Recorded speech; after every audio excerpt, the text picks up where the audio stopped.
Hello दोस्तों, फिर से स्वागत है आपके अपने इस YouTube चैनल में। तो आप सब कैसे हैं दोस्तों? आशा करते हैं आप सब अच्छे होंगे, जहाँ भी होंगे स्वस्थ होंगे, मस्त होंगे।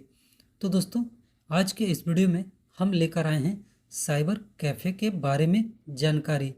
यानी कि जो भी हमारे दोस्त 2025 में अपना खुद का साइबर कैफ़े ओपन करने के लिए सोच रहे हैं या साइबर कैफ़े का शॉप ओपन करने वाले हैं, तो दोस्तों उनके मन में एक कन्फ्यूजन हमेशा रहता है कि मेरे पास CSC आईडी नहीं है, यानी कि कॉमन सर्विस सेंटर की आईडी नहीं है, तो मैं अपने शॉप पे वर्क नहीं कर सकता हूँ, मैं अपने शॉप से इनकम नहीं कर सकता हूँ। तो जी हाँ दोस्तों, मैं उनके लिए आज लेकर आया हूँ 35+ सर्विस के बारे में जानकारी, जो कि बिना CSC आईडी के भी आप अपने शॉप पे वर्क करके अच्छी खासी इनकम जो है कर सकते हैं। तो कौन कौन से सर्विस है उसके बारे में मैंने आपको आगे इस वीडियो में बताया है। तो वीडियो को बिना स्किप किए शुरू से लेकर अंत तक ज़रूर देखिएगा। तो एक चीज़ दोस्तों, और जो भी मैंने इस वीडियो में बताया है सारे सर्विस के बारे में, उस सर्विस पे आपको कस्टमर से कितना पेमेंट लेना है और आपको पेमेंट भी करना पड़ता है दोस्तों सर्विस यूज करने के लिए। तो कौन से सर्विस पे आपको कितना पेमेंट करना है, कौन से सर्विस पे आपको कस्टमर से कितना पेमेंट लेना है, पूरी डिटेल्स में मैंने इस वीडियो में जानकारी दिया है। तो चलिए लिए चलते हैं आपको अपने कॉपी के स्क्रीन के तरफ, जो कि मैंने 35+ सर्विस को एक कॉपी पे लिख कर बताया है।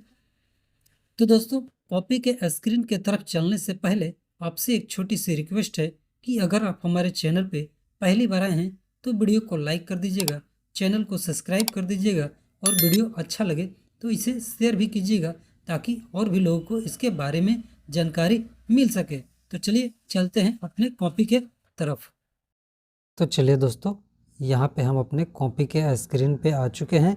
यहाँ पे मैंने बताया है कि बिना CSC आईडी के 35+ साइबर कैफ़े ऑल सर्विस, यानी कि दोस्तों अगर आपके पास CSC आईडी नहीं भी है तो भी आप ये 35+ सर्विस को यूज करके आप अपने शॉप पे अच्छी खासी इनकम जो है कर सकते हैं। तो कौन कौन से सर्विस के बारे में मैंने बताया है, चलिए उसी के बारे में बारी बारी से हम जानकारी ले लेते हैं। तो दोस्तों पहला सर्विस जो है, आप अपने शॉप पे पैन कार्ड अप्लाई कर सकते हैं। अप्लाई करने के लिए आपको चार्ज जो लेना है वो 200 रुपये या 180 रुपये ऐसे करके लेना है। पैन कार्ड करेक्शन के लिए भी आपको उतना ही चार्ज लेना है, और इसमें जो चार्ज कटेगा दोस्तों वो आपके वॉलेट से 107 रुपये कटेगा। नया अप्लाई कीजिए या करेक्शन कीजिए, दोनों का आपको चार्ज उतना ही देना पड़ता है। उसके बाद दोस्तों पैन कार्ड रीप्रिंट, तो पैन कार्ड रीप्रिंट करने के लिए आपको कस्टमर से 100 रुपये 150 रुपये चार्ज करना है, जो कि आपके पैन कार्ड रीप्रिंट करने पे 50 रुपये आपको पे करना है, और कस्टमर से आप 100 रुपये 150 रुपये चार्ज कर सकते हैं। साथ ही साथ दोस्तों चौथे नंबर पे आता है पैन कार्ड नंबर फाइंड। ये एक प्रिंट पोर्टल के माध्यम से आप पैन नंबर फाइंड कर सकते हैं। जैसे कि किसी कस्टमर का जो है पैन कार्ड खो गया है या टूट गया है, फट गया है, और उनको पैन नंबर नहीं पता है, तो प्रिंट पोर्टल के माध्यम से आप पैन नंबर फाइंड कर सकते हैं। इसके लिए भी आप अपने कस्टमर से 100 रुपये चार्ज कर सकते हैं। उसके बाद दोस्तों आता है 5वें नंबर पे आधार कार्ड डाउनलोड। तो आधार कार्ड डाउनलोड कीजिएगा तो आप अपने कस्टमर से 40 रुपये 50 रुपये, ये आपकी मर्जी जितना चाहें ले सकते हैं। इसमें आपको 1 रुपये चार्ज देने की ज़रूरत नहीं है। आपके बस जो इंक लगेगा वो कार्ड लगेगा, और लेमिनेशन पेपर का जो चार्ज लगेगा उतना ही लगेगा। उसके बाद आप अपने कस्टमर से जितना चाहें ले सकते हैं। उसके बाद दोस्तों आता है आधार कार्ड करेक्शन, यानी कि आधार कार्ड में जो है आप एड्रेस करेक्शन कर सकते हैं। तो एड्रेस करेक्शन करने के लिए आपको 50 रुपये पेमेंट करना पड़ेगा। उसके लिए आपको कस्टमर से 150, 200 या 100 रुपये चार्ज कर सकते हैं। उसके बाद दोस्तों आता है आधार कार्ड PVC ऑर्डर, यानी कि जो आपका आधार कार्ड है उसे PVC कार्ड में ऑर्डर करने के लिए यहाँ पे भी आपको 50 रुपये देना पड़ेगा। तो यहाँ से आप अपने कस्टमर से 100, 150 ले सकते हैं। उसके बाद दोस्तों आता है pan card download. Pan card अगर आप डाउनलोड करते हैं किसी भी कस्टमर का तो आपको 8 रुपये पेमेंट करना है। यहाँ से आप अपने कस्टमर से 50 रुपये चार्ज कर सकते हैं। 9वें नंबर पे आता है दोस्तों आयुष्मान कार्ड। तो आयुष्मान कार्ड बनाने के लिए आपको 1 रुपये चार्ज देने की ज़रूरत नहीं है। आप अपने कस्टमर से 50 रुपये 40 रुपये चार्ज कर सकते हैं। उसके बाद दोस्तों आता है ई श्रम कार्ड। ई श्रम कार्ड के लिए भी आपको कहीं चार्ज देने की कोई ज़रूरत नहीं है। आप अपने कस्टमर से जो है 50 रुपये 40 रुपये जितना मर्जी उतना चाहे आप चार्ज कर सकते हैं। उसके बाद दोस्तों 11वें नंबर पे आता है लेबर कार्ड अप्लाई। तो अभी बिहार में जो लेबर कार्ड बनाया जा रहा है इसके लिए आपको 50 रुपये यहाँ पे करना पड़ता है। तो आप अपने कस्टमर से 100 रुपये चार्ज कर सकते हैं, जो कि आपके वॉलेट से फ़ोनपे, गूगल पे, पेटीएम जिससे भी पेमेंट करना चाहेंगे उससे आपको 50 रुपये पेमेंट करना पड़ेगा, तभी जो है आप लेबर कार्ड के लिए अप्लाई कर सकते हैं। उसके बाद दोस्तों आता है पीएम किसान। पीएम किसान में आपको 1 रुपये चार्ज देने की ज़रूरत नहीं है। जैसा कि जो भी किसान पीएम किसान के लिए अप्लाई किए हैं उनको साल में 6,000 रुपये की राशि 3 किस्तों में दी जाती है। तो इसके लिए आपको अप्लाई करने के लिए कस्टमर से 100 रुपये लेना है और जो है इसका 1 रुपये चार्ज आपको कहीं देने की ज़रूरत नहीं है। उसके बाद दोस्तों आता है राशन कार्ड न्यू अप्लाई। तो राशन कार्ड भी आप अप्लाई करते हैं तो यहाँ पे भी आपको किसी को 1 रुपये देने की ज़रूरत नहीं है। यहाँ से आप कस्टमर से 100 रुपये चार्ज कर सकते हैं। साथ ही साथ राशन कार्ड में किसी का नाम काटना हो, जोड़ना हो, हटाना हो, उसके लिए भी आप कस्टमर से 100 रुपये चार्ज कर सकते हैं। उसके बाद दोस्तों आता है वोटर कार्ड अप्लाई। यानी कि किसी भी कस्टमर का आप नया वोटर कार्ड के लिए अप्लाई करते हैं तो यहाँ से 50 रुपये 100 रुपये जो है आप अपने कस्टमर से चार्ज कर सकते हैं। तो दोस्तों यहाँ पे नया वोटर कार्ड अप्लाई कीजिएगा तो आप अपने कस्टमर से 50 रुपये 100 रुपये चार्ज कर सकते हैं, वो आपके मर्ज़ी के हिसाब से है। उसके बाद वोटर कार्ड में आप करेक्शन करते हैं तो करेक्शन करने का जो दोस्तों चार्ज है वो मेरे यहाँ 50 रुपये ही है। साथ ही साथ दोस्तों यहाँ पे आता है ट्रेन टिकट। अगर आप किसी कस्टमर का ट्रेन टिकट बुक करते हैं, स्लीपर में करते हैं तो 100 रुपये, अगर एसी में करते हैं तो 150 रुपये पर कस्टमर का चार्ज हम लेते हैं। उसके बाद दोस्तों आता है फ़्लाइट टिकट।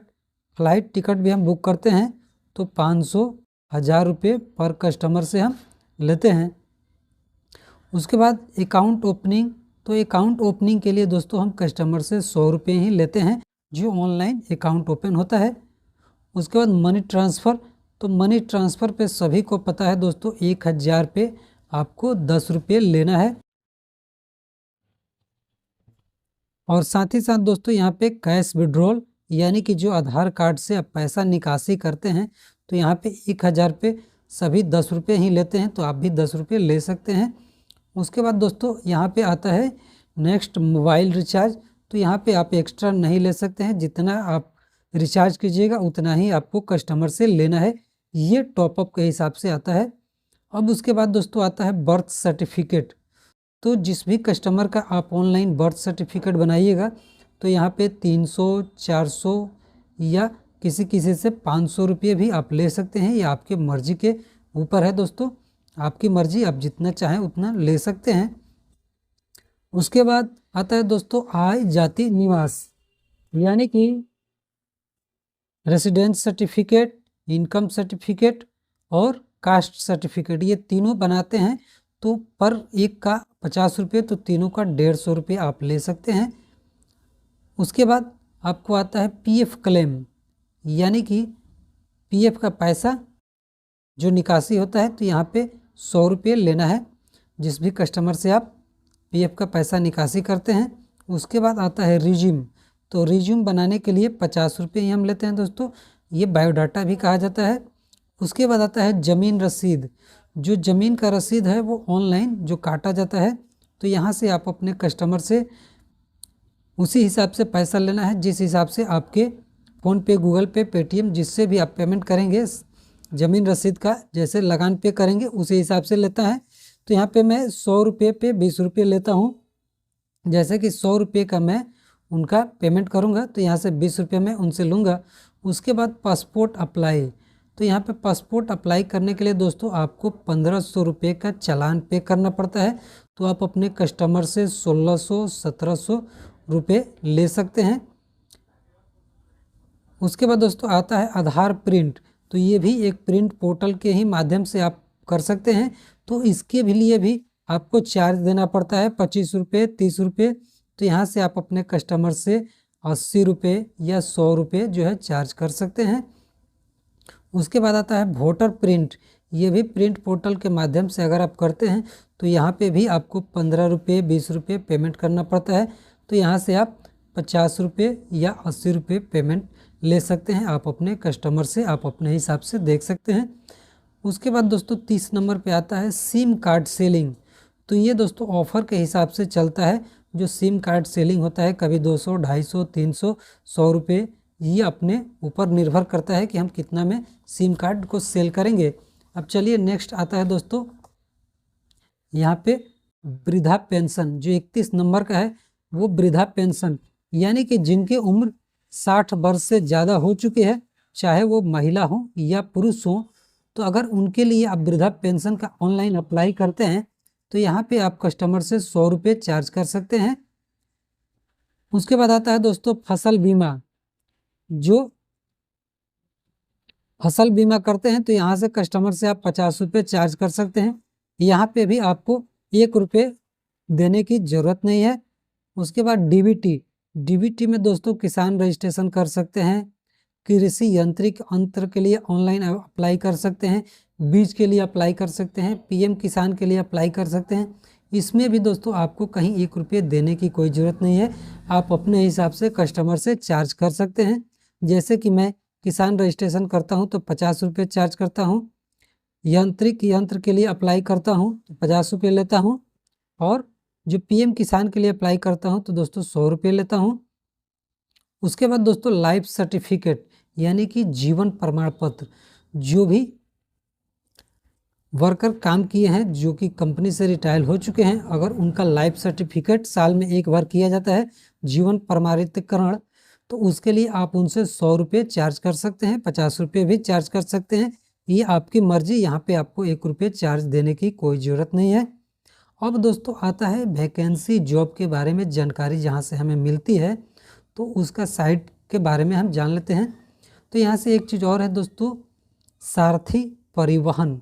यहाँ से आप लर्निंग लाइसेंस के लिए अप्लाई कर सकते हैं, लाइसेंस में करेक्शन कर सकते हैं, उसमें मोबाइल नंबर चेंज कर सकते हैं, एड्रेस चेंज कर सकते हैं। तो यहाँ से आप अपने हिसाब से जैसा वर्क कीजिएगा वैसा पेमेंट आपको करना पड़ेगा, और उसी हिसाब से आप कस्टमर से पेमेंट ले सकते हैं। उसके बाद दोस्तों आता है सरकारी जॉब।